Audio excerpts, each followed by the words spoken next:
So the leader of Hezbollah, Hassan Nasrallah, has been taken out by an Israeli airstrike. The last week has been absolutely insane. Between the pager attacks, the strikes on Hezbollah's military infrastructure, the multiple just takeouts of these Hezbollah high-ranking leaders. I mean, Hezbollah has turned out to be the paper tiger that Russia turned out to be. We heard for so long that Hezbollah is going to do this, Hezbollah is going to do that, Israel can't handle this, Israel can't handle that. The question is, who's compromising Hezbollah? Someone has compromised them. Someone's cooperating with the IDF. Some people are saying it's Iran. Other people are saying it's, the Lebanese people, because not all Lebanese people support Hezbollah. I don't know what's going on, but this has been an insane last week. So let's see what's going on. Breaking overnight, the Israeli military has eliminated its most powerful target yet. Israel says longtime Hezbollah chief Hassan Nasrallah was killed in an airstrike in Beirut. Hezbollah is now confirming that Nasrallah was killed. The Israeli military said Nasrallah was at Hezbollah's underground headquarters, one of several sites targeted in a series of massive explosions that the Lebanese health ministry says killed at least 6 and injured more than 90 others. The killing of Nasrallah not only strikes a blow to terrorist group's leadership, but could also trigger a wider war with Hezbollah's main backer, Iran. Imtiaz Tayeb has the latest from Beirut. In a massive escalation, Israeli fighter jets dropped a series of bombs on Beirut's southern suburbs, pulverized. Israel's military says it killed Hezbollah's leader, Hassan Nasrallah, and this morning the group confirmed he was dead. Syed Hassan Nasrallah was a singular figure within the political and paramilitary force. Known for his fiery speeches, like this one we attended in August. For 32 years, he led Hezbollah, which means Party of God, and is considered a terrorist organization by the U.S. and many other countries. And through support from Iran, he expanded it not only into a political force, Hezbollah, which means Party of God, and which is considered a terrorist organization by the U.S. Okay, that video is looping. Whatever. CBS News, fix that, please. I feel no sympathy for Hassan Nasrallah. I just don't. Frankly, I just don't. Hezbollah should not exist. Hamas should not exist. The Houthis should not exist. These organizations have to go. They just have to go. The Houthis were the ones who annoyed me the most. Like, you're going to block up the Red Sea and possibly starve and kill people in the Middle East, North Africa, and then all of the Mediterranean because of what's going on in Gaza. The same war in Gaza that Hamas brought about of its own free will, and welcomed, by the way. This is a good thing. There's people on Twitter trying to convince you that this is a bad thing. It is most certainly a good thing. Hassan Nasrallah is not your friend. Hezbollah, they're just not your friends. These are the same people who bombed a U.S. Marine Corps barracks in Lebanon. This is an organization that hates America, has killed American troops, brazenly and proudly talks about how they would kill you for being gay. This is not an organization that its existence should not be tolerated. People are talking about how this is like a war crime and it's disgusting and it's horrible. And one of my biggest challenges I want to issue out to progressives is this. We can be sympathetic toward the people of Gaza without losing common sense. Hezbollah is not your friend. This guy who just got blown sky high, Hassan Nasrallah, that guy has videos on the internet of him brazenly and proudly talking about killing homosexuals. ما في حالة اللواط فما في فرق بين عزابي ومتزوج. في حالة اللواط من المرة الأولى حتى لو كان عزابي يقتل. That guy is not your buddy. The reality is Hezbollah is not our friend. They're just absolutely not our friend. Furthermore, we have to live in reality. The reason why these strikes are happening in Lebanon is because Hezbollah for the last year has been receiving rocket strikes from southern Lebanon. Now, they've been able to blow up most of them and stop them from coming over. However, Hezbollah fired on Israel for a year straight and caused the forced displacement of 100,000 Israeli citizens. 100,000. If Mexico was firing rockets over the border into Texas and displaced 100,000 Texans, we'd blow up their leaders, the leaders of those terrorist organizations too. That is the reality of war. And I'm seeing progressives abandoning common sense and reality. For what? Genuinely for what? Is Israel perfect? No. Is Israel never wrong? No. I'm not even going to pretend that that's the case. If you're someone who never wants to hear me critique Israel, this channel's not for you. If you're someone who never wants to hear me critique Hamas, Hezbollah, or the Houthis, leave the channel. There are a lot of terrorist sympathizers on this channel because some of you guys are Hassan viewers. Go back that way. Don't come here. For those of you who think that Israel can never be wrong and can never F up and the settlements in the West Bank are completely justified, you might need to go find some like super uber duper Zionist YouTuber to go over there. Be over there. Stay over there. Enjoy over there. Don't come over here. This is the inevitability of war and conflict. Nasrallah being blown up, all these Hezbollah leaders being blown up. This is just the direct. This is what happens, and I'm concerned. I'm genuinely concerned for America's future because I'm seeing the denial of reality coming from progressives. And like I've spent the last year coming to terms with the fact that MAGA refuses to accept reality. And now I'm having to accept the fact that progressives also are very much capable of living in fantasy land when they choose to as well. And the crazy part about it is Hezbollah is not really this is a proxy group funded and supported by Iran, a completely unrealistically minded, like their ideology is delusional. I've been reading comments and statements of support from Hezbollah supporters all over the internet. This delusional belief that they're gonna get rid of Israel, expunge Israel from the Middle East, completely get rid of them. That's never going to happen. That is never going to happen. We need to be pushing for a practical solution to this conflict. Hezbollah dragging Lebanon into a war that has nothing to do with them is not practical, and it's not progressive either. October 7th is not progressive either. The settlements in the West Bank, colonizing these people and pushing them out of their homes is not progressive. As progressives, we have to be, and maybe I might need to surrender that term. Maybe I might need to let the far left tankies who hate America and its allies keep the term progressive. But as liberals, we need to be level-headed. We have to be realistic. The reality is, you can have a problem with the relationship between Gaza and Israel, but we have to be pragmatic. We have to be. I'm seeing people like Mehdi Hassan trying to drum up American sympathy for Hezbollah by pointing out civilian casualties and invoking the name of Osama bin Laden. You can't make this up. Mehdi Hassan, of all people, says this: a reminder that the awful bin Laden himself once claimed. As I watched the destroyed towers in Lebanon, it occurred to me to punish the unjust the same way, and to destroy towers in America so it could taste some of what we are tasting, and to stop killing our children and women.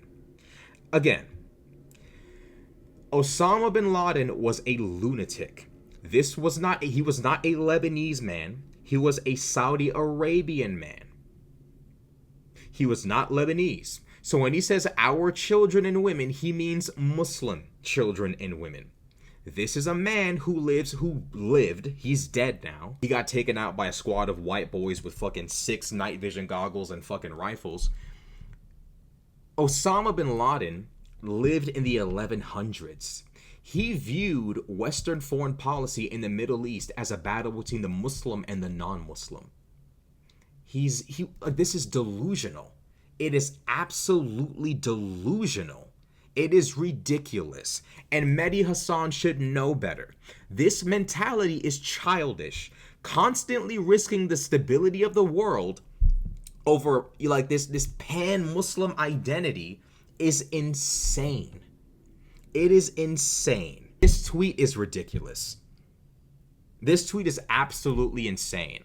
And one of my biggest issues is that there's this constant theme of poking Israel. Let's poke, let's poke, let's poke, let's poke, let's poke. And then eventually Israel responds. And then when they fail to defeat Israel after poking them a gazillion times, they then start screaming to the Western world, hey, this is so horrible. Do you want to fight or not? Do y'all want to fight Israel or not? Seriously. Do you want to fight them or not? There has to be an acceptance of the current state of affairs. Israel is not going to go away. Can we get a realistic expectation from these people, please? And by these people, I mean terrorist sympathizers, not Muslims. I need a comprehensive set of demands that make sense. Because right now, all I'm hearing is from the river to the sea. All I'm hearing is all of these unrealistic geopolitical expectations that cannot be delivered upon. These expectations of Israel to be done away with, to be dissolved, that's not happening. Do you want the 67 borders back? I think the Palestinians should get the 67 borders back. Can we come up with a comprehensive set of demands that actually make sense? Furthermore, can we stop with the supporting of terror organizations? Mehdi Hassan, Hezbollah of its own free will, for a year has been firing rockets at Israel. This is what war looks like. This tweet says, if you are an American, I want you to think very hard about what these images in South Beirut remind you of. I may be an American, but I'm not an idiot. Hezbollah attacked Israel. Israel reserves the right to respond. In war, civilians die. Infrastructure is destroyed. My request from these people is a realistic set of demands. The reality is the Palestinian people have reasonable concerns. Just because Hamas is a terrorist organization, just because the Houthis and Hezbollah and Iran are all lunatics, does not mean the Palestinian people don't have a legitimate list of concerns. It does not mean they don't have horrible living conditions. It does not mean they're not being colonized in the West Bank. However, getting involved in a defensive war, October 7th was an act of war. Israel responds, you of your own free will fire rockets at them for a year straight, and now we're supposed to sit here and enable and entertain Hezbollah, the same Hezbollah that killed our U.S. Marines decades before 9/11? Excuse me, but no. Absolutely not. Absolutely not. Why would we, what are we talking about here? What are we talking about here? If you're an American, I want you to think very hard about what these images in South Beirut remind you of. Sorry, but no. You can't just shove images of tragedy in my face and expect me to just not ask questions about how did this happen? What the fuck led up to this? I have to ask the question. And then quoting bin Laden as if that makes any conceivable fucking sense. Osama bin Laden, again, was a lunatic who perceived any act of aggression against Muslim countries by a non-Muslim country as a war on Islam. Frankly, the United States couldn't give a fuck about going to war against Islam. If they wanted to, they would. They don't. You think white people don't know how to erase cultures? They've done it, I hate to say it, but they've done it before. If they wanted to, they could definitely do it. This kind of mindset is part of the reason why, I'm frustrated with progressives. Is because we're enabling stupid shit like this. Bin Laden sympathizers. What about the Lebanese people who want nothing to do with this? Hezbollah is a terrorist organization who forced Lebanon into a war that it wanted nothing to do with. Why are we not talking about that? Why are we looking at the consequences of war and pointing the finger at the nation who was attacked? Let's point the finger at the terror organization that chooses to hide under civilians. It's proven to be true. All of these strikes have happened in civilian areas. Lebanon may be a small country that it's definitely big enough for military infrastructure. If they wanted to meet at some kind of Hezbollah command center. They could have done that. They chose to meet amongst civilians. They purposefully put weaponry amongst civilians. I went live and showed thermal imagery of a fucking cruise missile in someone's house. We have to talk about this. I don't mind talking about Israel's war crimes because Israel has committed war crimes. I don't mind talking about Israel's illegal settlements of the West Bank, colonization of the West Bank. I don't mind talking about that. I don't mind talking about the faults of Israel. But if we're just going to sit here and give carte blanche to terrorist organizations, I literally fear for American foreign policy once millennials and Gen Z takes over. I swear to God. Like, I'm so concerned for what our strength as a nation will look like if millennials and Gen Z get into office, become members of Congress. I'm concerned. Because this is becoming the popular tide amongst the left. And this is unrealistic. It is ridiculous. It is absolutely ridiculous. So, at the end of the day, we have to be realistic with our foreign policy. Hezbollah, of its own free will again, chose to engage Israel, and these are the consequences. I don't think for 1 second that Lebanon should be forced to be held hostage by an Iranian proxy that Iran doesn't even have the balls to protect. Iran only stepped into the middle of this conflict when Israel blew up, I believe, their embassy. So when your proxies are having their shit kicked in, you're nowhere to be found. But when one of your embassies gets struck, now all of a sudden you have missiles to send. Again, the grievances of the Palestinian people are totally understandable. So what I want from this conflict is this. I want a realistic approach from the United States toward Israel's government. Like, Israel's going to need a new government, and they're going to need to stop colonizing the West Bank. There's going to have to be a serious effort being put into de-radicalizing Gaza. It can't just be the Gazans have to chill out, but Israel keeps getting to do whatever it wants to do.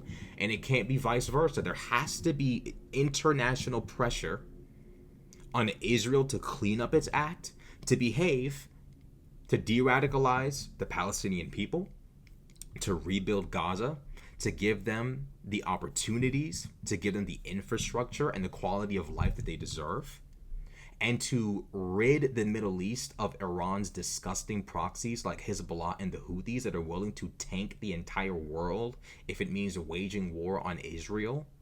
There has to be some sort of comprehensive plan, and I'm not seeing that aggression coming from the international community. Israel's government has to be held accountable for what it's doing in the West Bank and for how the Palestinian people have been treated in Gaza. Hamas has to go. They have to go. If that means they have to go through war, then they have to go through war. Hezbollah has to go. If that means they have to go through war, they have to go through war. Realistic, pragmatic solutions is what I want from my politicians. That's what I want. Not terrorist sympathizing, not Israel glazing. I need realistic solutions from my politicians that creates a safer world for tomorrow. Because the reality is, Israel thinks that it can just colonize the West Bank carte blanche and nothing should ever happen. These terrorist organizations dedicating every calorie in their body toward the destruction of Israel are consistently ready to not only crash out themselves, but drag all of us with them and crash out. Like, I'm seeing the Houthis brag about how they're about to shut down the Red Sea and shut down global trade for all the regions in the Mediterranean that desperately need those goods. Ready to crash everybody out over this conflict. There has to be international pressure, not just on Israel, but on every single faction, but on every single player involved in this geopolitical situation. There needs to be pressure on all of them to get their act right. On all. It's already bad enough we have Putin acting crazy in Ukraine. This as well? No. So, thankfully, the leader of Hezbollah has been taken out, but I need more from the international community. There has to be more pressure, a cohesive and comprehensive plan, not just for how to de-radicalize and rebuild Gaza, but also how to liberate the West Bank and also how to liberate Lebanon from Hezbollah and to clean out the region of terrorist organizations and radical parties in Israel that have no concern for how they're fomenting and emboldening and encouraging terror organizations to strike. So that's what I want. Glad that the leader of Hezbollah has been taken out. I just need more strength from left-wing politicians because I believe that left-wing progressives are the future, and we're going to need to be strong when we come to the table of foreign policy, and that's it.